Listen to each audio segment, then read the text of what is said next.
These nuts, converted man here.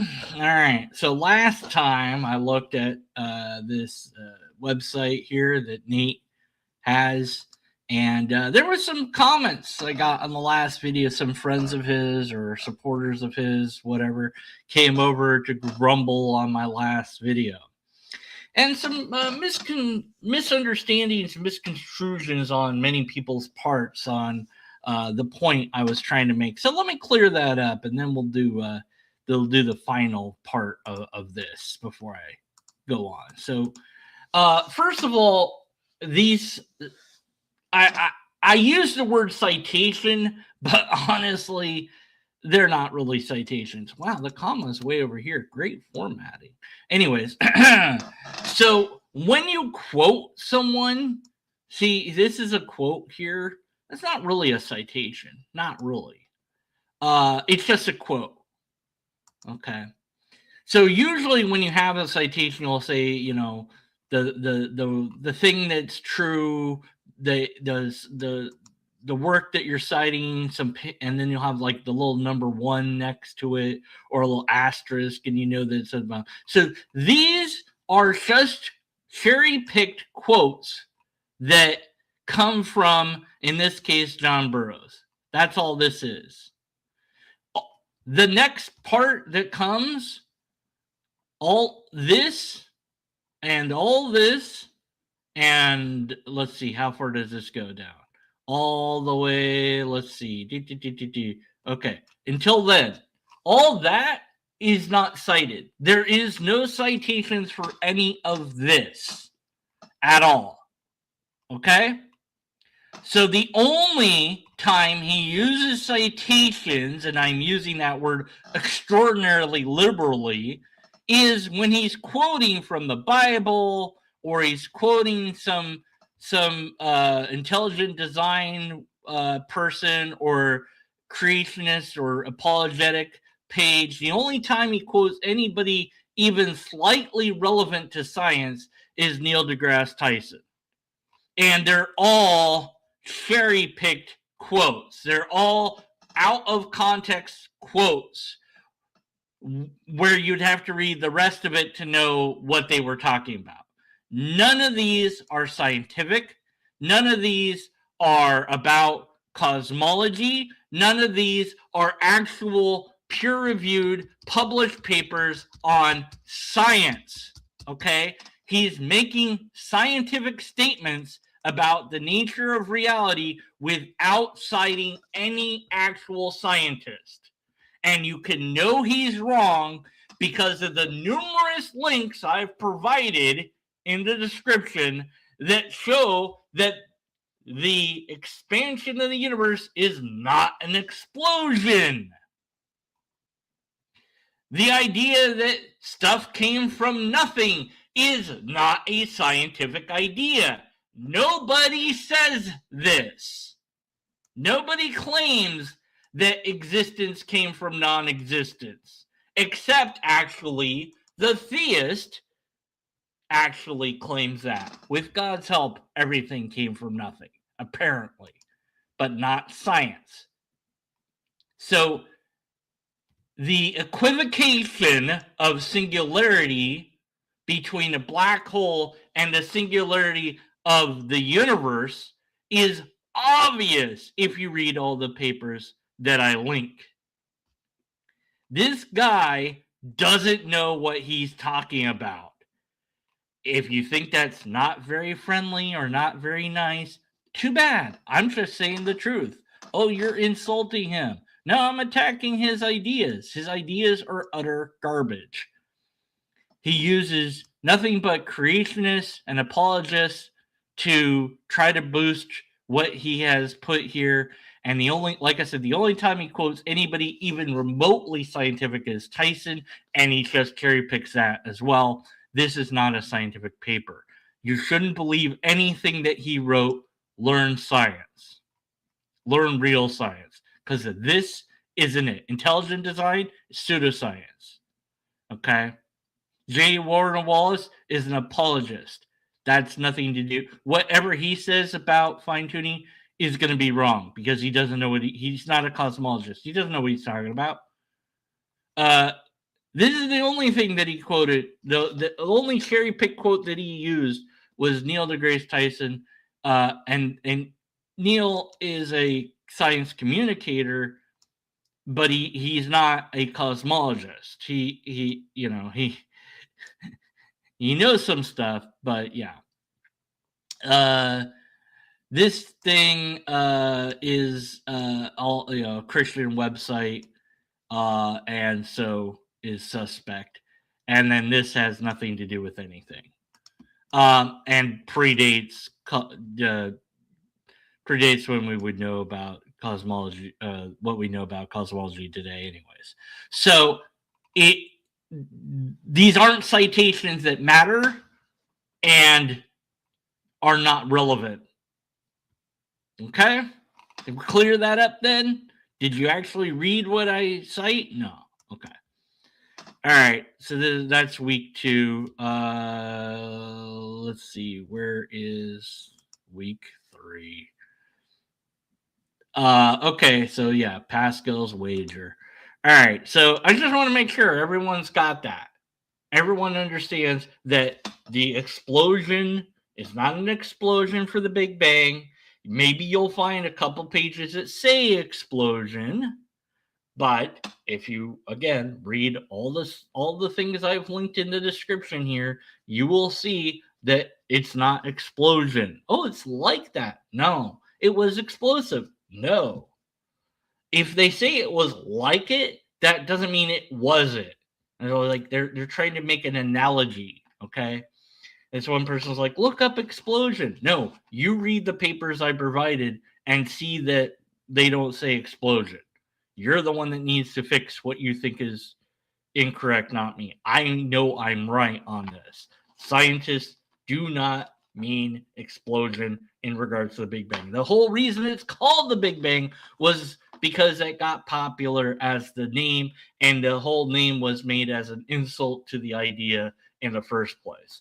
And there's things that say that as well that are peer reviewed and published. So learn some science. Okay.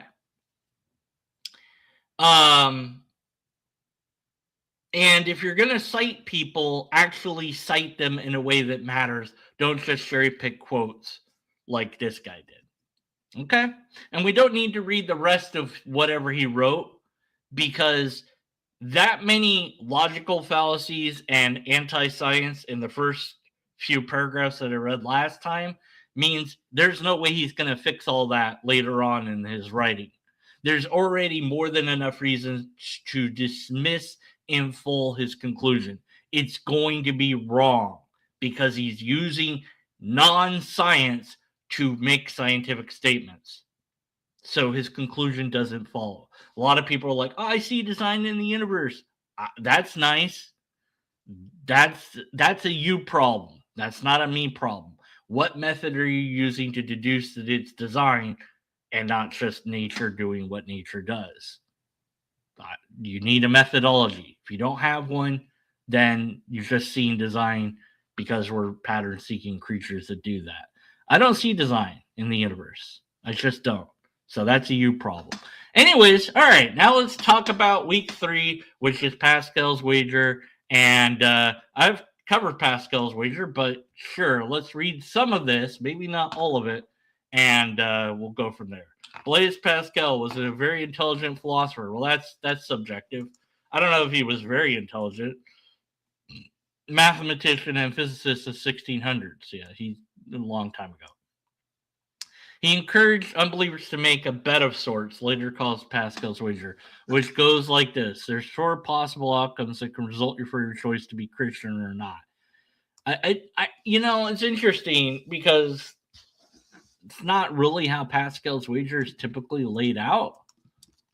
But sure, whatever, who cares? Whatever, let's just read. But number 1, if God does not exist and you do not believe, you have a finite outcome. Yeah. If God does not exist and you do believe, you have a finite outcome. If God does exist and you do not believe, you have an infinite loss. If God does exist and you do believe, you have infinite gain. Okay. Well, So this appears as a truth table, essentially. And I happen to understand informal logic, and truth tables are a thing that you learn when you learn informal logic. So if you don't know informal logic, you might want to learn, because a truth table is very cool. Also very difficult, cumbersome, and they can be kind of annoying. But nonetheless, so let's get the MS Paint rolling here. There we are. Okay. All right. Okay. So you have these 4 statements. Okay. So we could have this into a graph, and we can put little boxes, and we can make little boxes going this way, and we can say, true or false, right? Okay. But I've already done it. So I'm just going to pull up my video where I already did it, because, it's just easier. Okay. I'll just get to the relevant part in the video where I showed the thing, and I'll explain the thing. Okay. All right. Here we go. Let's pull that up. All right. So this is Pascal's wager reduxed is the name of the video. And let's just go ahead and make that bigger. We have Pascal's. Hey, shut up, me. Okay. And I'll link this video in the description so you can watch the whole thing if you want. All right. Hey, look, it's me on top of me. There's the me from the past, and there's the me from the present. This is really weird. All right. So in this chart, we have God, we have afterlife, and we have care. That's what C stands for here. So if God exists and there's an afterlife and God cares, this is the result. So if you believe or you don't believe, so that's what B and D means, okay? So if God exists and there's an afterlife and it cares and you believe, then you're good to go. Otherwise, you're not, okay? So that's bad. Then if God exists and there's an afterlife but God doesn't care, either way, you're fine. If God exists but there's no afterlife but God cares if you believe in it or not, doesn't matter if you believe or don't believe, it's a null result. If God exists, there's no afterlife, and God doesn't care, no result. If God doesn't exist, but there is an afterlife, then you're good to go. If God doesn't exist and there's no afterlife, then doesn't matter. If God exists, there's an afterlife, but it's the God of the skeptics who wants you to not believe in God, then believing is a bad result and disbelieving is a good result. Okay?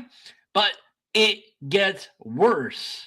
There's actually more than that. There's actually way more options available. So this is all based on, if this is true, then this is going to happen. Okay, cool.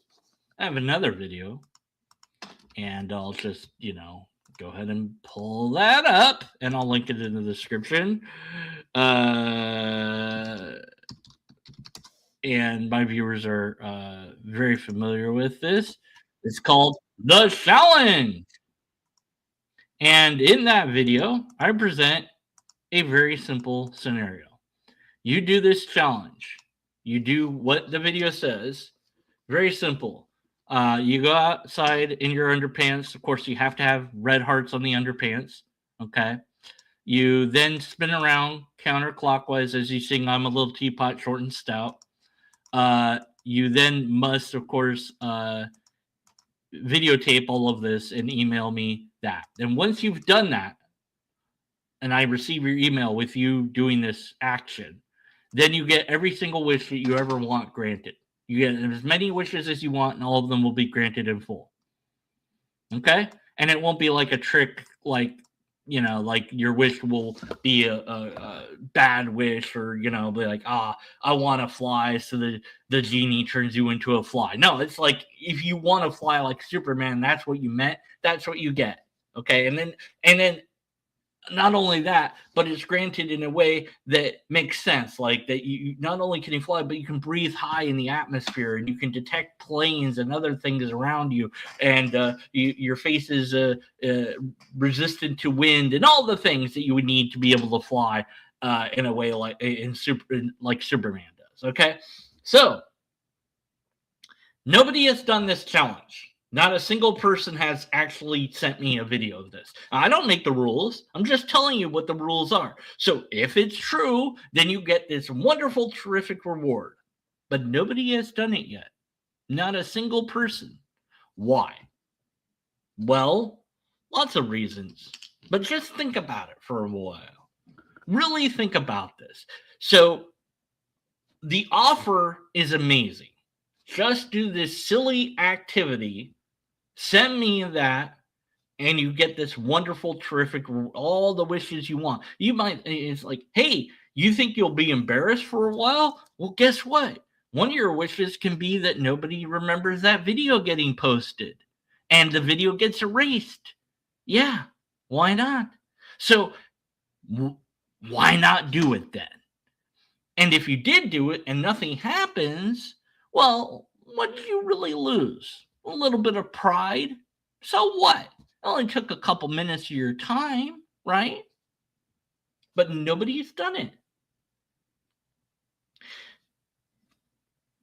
So it doesn't matter if you say, well, you don't have that power. I didn't claim that the power is coming from me. This is how the universe works. This is how it is. God is doing it, whatever. I don't know. Aliens, I have no idea. I just know that this is true. Now you have to prove it's false. Just send me the video of you doing it and then do your wish. And then if your wish doesn't get granted, then you've proven me wrong, right? But nobody's done that. Nobody's done that. Why?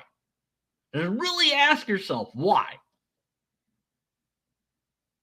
This is an amazing offer. Why has no one done it?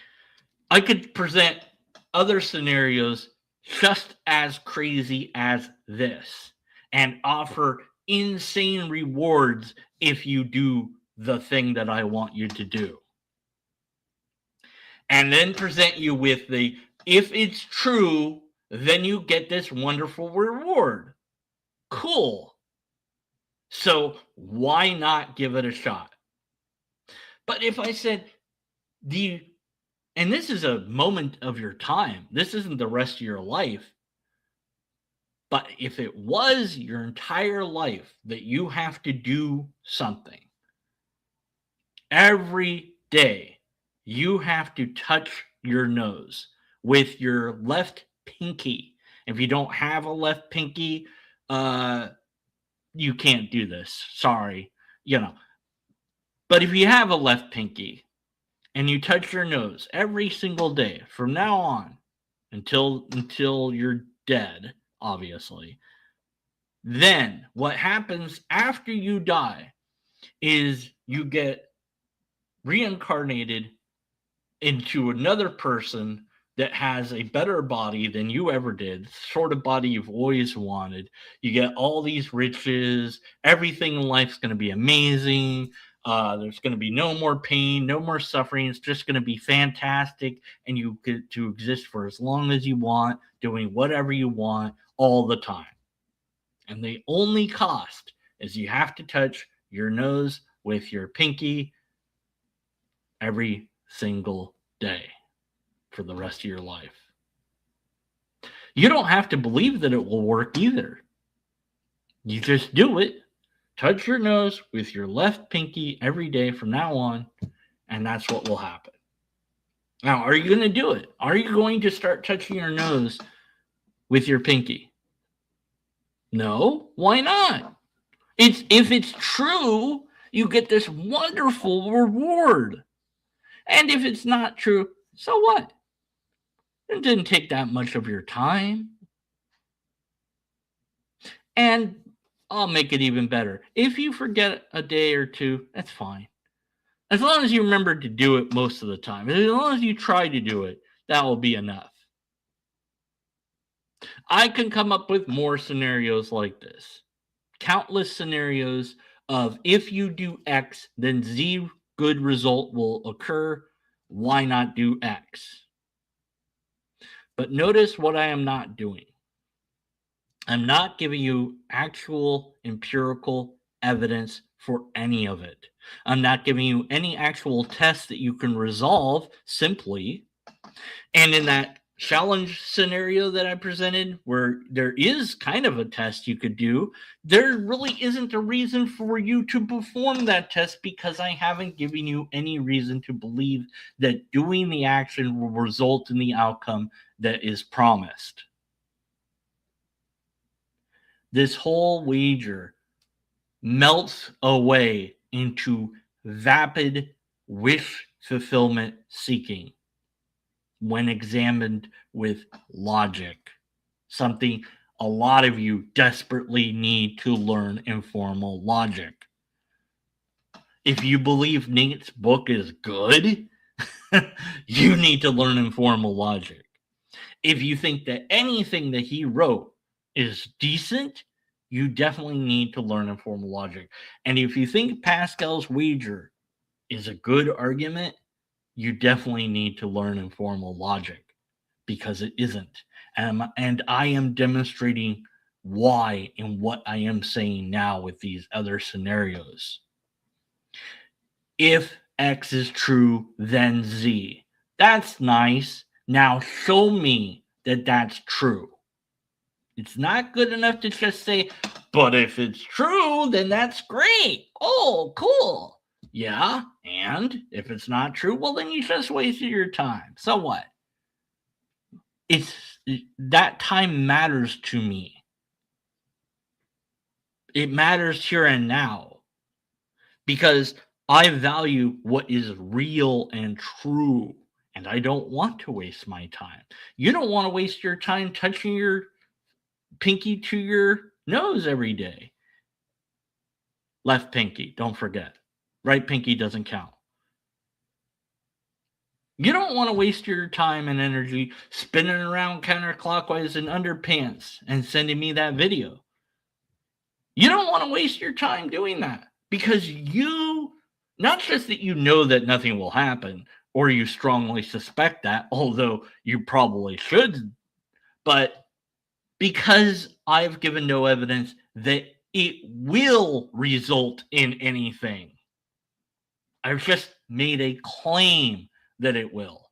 And anyone can make any number of claims about things. If they are true, then this result will happen. And unless we have empirical evidence or a repeatable test or a sound argument, then we don't have anything worth exploring further. But if it's true, you get this wonderful reward. Well, that's nice. And that's true for pretty much every other religion as well. Mormons got Christianity beat, though. You get to become God if you work hard enough in the Mormon church. Now, I do have an easy way to debunk this idea, but nonetheless, they got you guys beat. If Mormonism is true and I work hard enough in the Mormon church as a Mormon, I get to become God. That's way better than just living forever with God. I get to be God, a God of my own planet or universe or whatever. I don't know how it works, but whatever. I get to be God. That's pretty cool. So that's a better reward. So why not try that one then? If Mormonism is true, then you become God. If it's not true, you don't become God.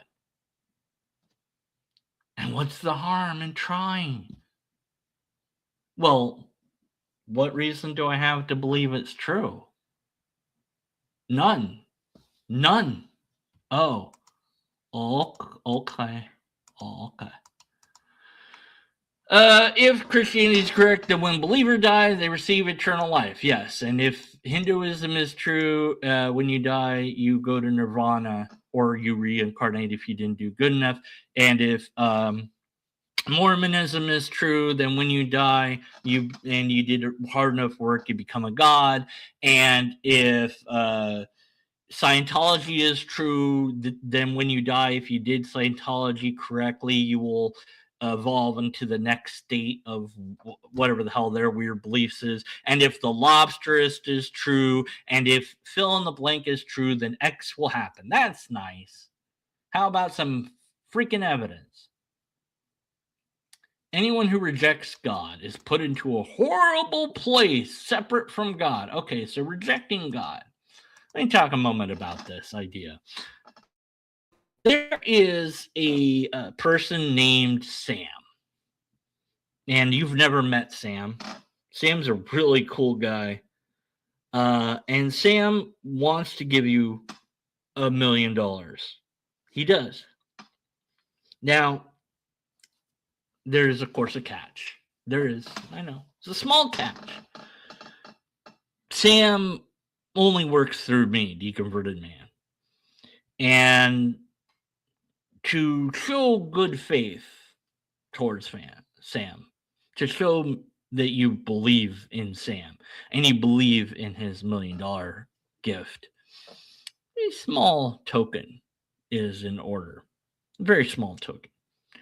And so all you have to do is buy one of my books. I have 3 books available on Amazon: Competition, Infinite Hope, Finite Despair, Logic and Morals, and The Lightbringer. Any one of those books, $8 for 2 of them, and $18 or $20 for the other one.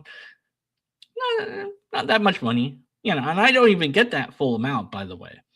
And once you buy one of my books, any one, you just show it with your face next to it, okay? And so you can do that, and that will prove that you've bought my book. And then you will get from Sam this $1 million reward. And just to show people have done this. People have bought my book. Here's Captive Desk. See, he's got my book there. He's showing it off. He's really happy that he bought it. And then this is Answers in Atheism. Bought my Logic and Morals book, and then this is Art Against Ignorance, who bought my book. Yeah. This is somebody's hand that bought my book. They don't get the $1 million. Sorry. So somebody wrote that they bought my book. Doesn't count though. And then Captive Desk also bought Logic and Morals. So $2 million is going to Captive Desk. And we've got a couple more hands that bought it. And Steve, I can't say his last name. Steve, the geologist, bought my book, and he's getting $1 million from Sam. So plenty of people have bought my book, and plenty of people are going to get $1 million from Sam. Now, I don't know when they're going to get that $1 million, but I've been assured by Sam that they totally will get that $1 million. And I'm pretty sure that I could get them to come on my channel and say that Sam gave them $1 million because they're my friends. And they'll do it for me. Maybe. I'm pretty sure. I'm not 100% sure, but I think I could probably convince them to do it. Now, is that a good enough reason to buy one of my books because I told you about this great reward that Sam offers you? No? Oh, come on, though. I've got at least 3 people that I could probably call upon that will testify that it's true. How about now? No? Why not? Well, it sounds like a scam, Deconverted Man. You just want me to buy one of your books. Yeah, but I mean, if it's not true, would you lose a few dollars? I mean, what do you have to lose? Try it. Anyways, all right. Oh, horrible place separate from God. Right. I was going to talk about being rejecting. Sorry, I went off on the tangent about buying my book and holding it next to your faith. Okay, but you're rejecting Sam, right? You're rejecting Sam by not buying my book. You don't get Sam's wonderful, terrific promise. You're rejecting Sam. Now, wait a minute. You don't know that there is a Sam. You have no reason to believe that there's a Sam. Sure, there could be a Sam, but you don't have any evidence of Sam. But what gets worse is I've got Trusty Ape here in chat. And Trusty Ape, he's going to tell you that Sam will actually kick you in the balls if you buy my book and put it next to your face. Now, Trusty Ape is not to be trusted, despite his name, but he will tell you that about Sam. He's wrong, obviously, but, that's what, Sam, he do not like green eggs and ham. That's what Trusty Ape will say about Sam. But of course, we know that Sam actually does enjoy green eggs and ham. But in Sam, I am. See, all that, that's just evil, vile, terrible, heathenistic ideas about Sam that Trusty has. He's a good guy. I like him. He's really cool. I love him. He's a good dude and all that. But when it comes to Sam, he's just wrong. But he'll tell you that. Meanwhile, we've got other people that will tell us other things about Sam, and all of them disagree with each other on what Sam will or won't do depending on how you behave. Isn't that amazing? But I'm the one that's making the claim. Well, they're also making claims, and none of them can be verified, but I mean, that's what we have here. Okay. So do you reject Sam? Well, how can you reject Sam when you don't even know that there is a Sam in the first place? I cannot reject you unless I know you. I know Trusty Ape. I know other people that come into my chat from time to time. Captive Desk, I know him. And they could, if I said or did something to them that they didn't like, they could reject me. They could, in fact, quite some time ago, I lost a friend because we had a different view of ethics, and I couldn't resolve it. There wasn't. I wish I could have, but I couldn't figure out a way to resolve it. So we parted ways. It's very sad. But that happened, so I had to reject them, and they rejected me. But that can only occur when you know somebody, and you know that they exist. Then you can accept them or reject them. You cannot do that if you don't even know that they are. Why to bigs? Maybe there's just half a Sam like Eric. I mean, yeah, that maybe Sam is half there and half not. Who knows? There's lots of ideas, but that's the point. Is anyone can make this claim? You've rejected Sam. What Sam? There is no Sam for me to accept or reject. I have not been presented with Sam. He never said hi to me. Because the only person Sam talks to are other people that aren't you. And they all say different things about him. It's not about rejecting him. It's about not being able to accept that he is there because there's no evidence. So that's not rejection. All right. If atheists are correct, then nothing happens to believers different than what happens to atheists. Very weird way to word this. If atheists are correct about what? About what happens after you die? Not all atheists. I didn't include it in my poll. I should have, my survey. But I would assume that most atheists don't believe in an afterlife. But you could be an atheist and believe in one. But I would say probably, broadly speaking, although some atheists will say that nothing happens when you're dead, you're just dead, that's it. That some would say, I don't know. I mean, that's my position. I don't know what happens. And some might have some belief about what happens. So there isn't like a consistent across the board answer for what atheists think. But, whatever. Nuance. Who needs that? But yes, this final state of a human upon death is whatever that is in reality. Either it's going to be nothing, or it's going to be something, or who knows? Is there another category? I don't know.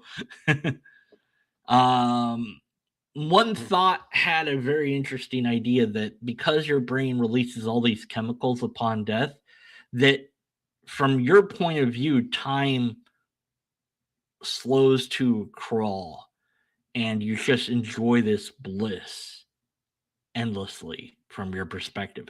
Even though days and hour or days go on and you're long gone, from your perspective, time has stretched indefinitely forward because of all these chemicals that were released, and you're experiencing millions upon millions of years within seconds, or whatever. And maybe that eventually fades out or something. I don't know, but maybe that's what it is. I don't know, but yes, this is, well, if this is true, then when you're dead, you're dead. Okay. And that's not an argument. That's an appeal to consequence. So if you have more probable reason to believe than not, you should bet on God existing. Well, if you have more probable reason. But probability is a weird thing because it can mess with you. It's probable that the dice will roll 7 more than any other combination. You roll 2d6s, you'll get 7 more than anything else. But it's a bell curve, and dice don't like to obey the rules. They'll do all sorts of funny things to you. But if you roll them enough times, then yeah. But that doesn't mean that when you roll those dice, it will be 7. You don't know what it will be. The probability doesn't matter. And if you only get one dice roll and you had to bet your life on the dice roll, yeah, 7 is a good bet, but it might not be 7. Even though it was the best bet you could make, it still isn't necessarily going to be that. So probability doesn't really help you in determining what actually will happen. Only what is likely to happen. And this is a bet you're making about your entire belief system. That's a pretty big bet. I'm going to need more than just probability. I'm going to need empirical evidence, repeatable tests, and a sound argument. And we don't have that here.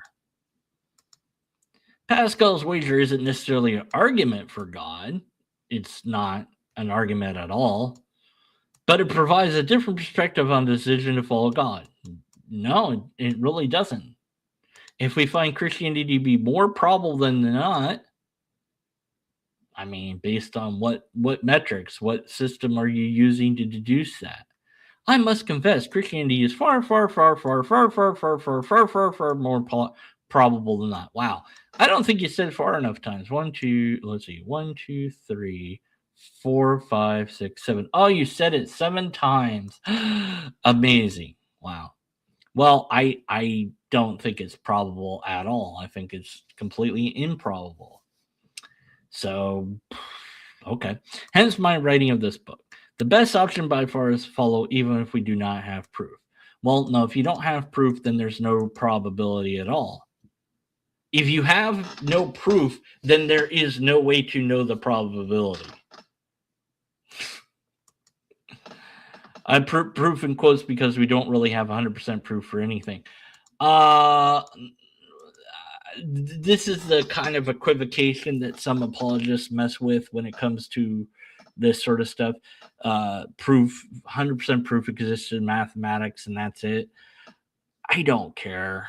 I just need proof of some sort. I need evidence of some sort. You guys have nothing. You don't have any evidence. You don't have any proof. You just have bad arguments, like this one that I'm examining right now. I can't prove I'm writing this sentence. Yes, you can prove that you are writing that sentence. There are multiple ways to do this. Okay? There are multiple ways that you could demonstrate that you're writing it. The easiest would be just have a camera, record as you type. This is your name. I'm typing. Show your face. Hi, how's it going? Hold up your ID. See, I'm typing the sentence. There you go. And submit that. Put that on your website. There you go. You wrote the sentence. But somebody somewhere had to write that sentence, unless it was AI. But then you had to put the prompt in for the AI to create that sentence, and you still had to copy and paste it. So you did something. Somebody did something. And the most likely result is that it was a human and it was you, since you have access to that website and nobody else does. So, yeah, there are many ways to prove that you wrote that sentence.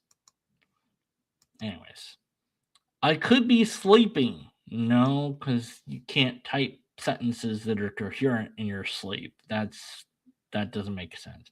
I could be in some sort of coma. No, people in coma don't write at all. I could be controlled by a computer chip in my brain that I'm not aware is there. Okay, is there evidence of that? Because the states of gain strongly favor the Christian outcome. What? Wait, that didn't follow what you were saying. You can't prove that you could write the sentence even though you could prove that, followed by a bunch of things that you can't prove. Because, I mean, if you were sleeping, again, that could be proven that you had been sleeping when you had written the thing, and in coma, then that would, I mean, I don't know how you would write if you were in a coma. And then if you had a proof of a computer chip, that could be proven. But you have no proof of any of that, then you just go back to, well, the state of favor of the Christian outcome. Okay, great. With no argument, no argument at all. That's great. That's wonderful. There's no real gain from atheism. You either get a finite outcome or infinite loss. Okay. So there is no anything from atheism other than you don't believe in God. That's it. Whether there's an afterlife or not, who knows? I don't know. But you're assuming gain here comes from the function of believing in God, and that God cares if you believe in it or not. What if God doesn't care? Then I'm fine. Why would God care if I believe in it? Well, even if I believe in God, and the Bible says this, that the angels, they get to know God is there, and the demons get to know God is there, but they rebelled. The demons got to actually reject God. In fact, they were angels until they rejected God, which always struck me as odd. Why would you reject God? If you knew God existed, and if God's such this wonderful thing, why would you reject that? Why would you rebel? So maybe God isn't as great as we're told, seems to me. Because I don't know why the angels would rebel. I don't know.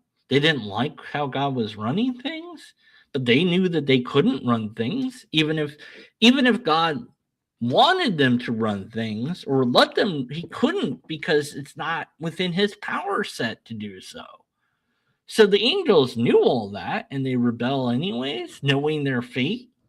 That doesn't make any sense, but whatever. It's a story. Who cares? But regardless, I don't know if there is or isn't a God, so I cannot accept or reject it. I either believe in it because I have empirical evidence, repeatable tests, and a sound argument, or I don't believe in it because I don't have those things. Well, I don't have those things, so I don't believe in it. That's not accepting or rejecting. It's just I can't believe in it because I have no evidence. But there's a terrible outcome. Oh my God! If atheist is right, there's no God, and there's no matter. It still matters because you spent your entire life doing a thing. Touch your nose with your left pinky every day, and you'll get this fantastic, wonderful reward after you die. Something that nobody can verify. And going back to the buy my book and share your face next to my book, with Sam giving you $1 million, well, at some point, Sam will give you $1 million. I don't know when, But eventually he will. He'll get around to it. Trust me. And again, I can get people to come and say that that's totally true, more than likely. And maybe I'll do it if somebody asks real nice in the comments. All right. There's extreme gain for Christianity. You either get a finite outcome or an infinite gain. No, you either waste your life or you get this wonderful, terrific reward, right? But there's another couple logical fallacies in here that I didn't cover yet. This is an appeal to a bribe. That's what this is. If you do this thing, you get this wonderful reward. Yeah. Kiss my feet, I give you $20. I haven't washed my feet, by the way. They stink. They're dirty. But if you kiss them, get them, get $1,000. Everybody has their price. But on the other hand, if you don't kiss my feet, I'm going to have your head chopped off. God, I'm the king. So, you will probably kiss my feet. Not because you want to, but because doing so will let you survive. The punishment, by the way, is an ad ballum. It's appeal to a stick or cudgel or appeal to threat. You will have bad thing happen to you unless you do this thing. On the other hand, you'll have this good thing happen to you if you do this thing. So a bribe and a fear tactic are illogical in nature, meaning that this proposed deity is illogical in nature. Now, humans can be illogical, and they can be wrong, and they can lie, and so you can't necessarily, sometimes, trusting a human is a gamble to some extent, So, why should I trust an illogical God? Well, I shouldn't. So, since your God has given an ad ballum and an appeal to a bribe, showing it's illogical, then even if your God existed, I can't trust it. So, even if I follow it, in fact, there's no reason to think that following it will net me a true result since it's illogical and it might punish me anyways. And in fact, that's in the Bible too. But on that day, people will say, Lord, Lord, I did works in your name. And he will say, depart from me, I knew you not. So you might work hard for God your whole life and find out it wasn't good enough. So, if you're going to bet on that none of this is true because there's no reason for it. And there you go. This is not a logical argument. It is a wish fulfillment in action. And anyone can make any number of claims, but what we don't have is actual proof that any of it is true. And because of that, we have to dismiss the conclusion. Learn informal logic. Learn some basic science. It's not that hard. It doesn't take that long. I'll help you with the informal logic stuff if you want. All right, that's it. That was part 3. Thanks for listening. Can't wait for all the silly comments about how I insulted the author, or off-topic remarks, or whatever else comes my way, because I certainly got that last video. All right. Stay skeptical. If you're not skeptical, become skeptical, and then stay skeptical. See you next time.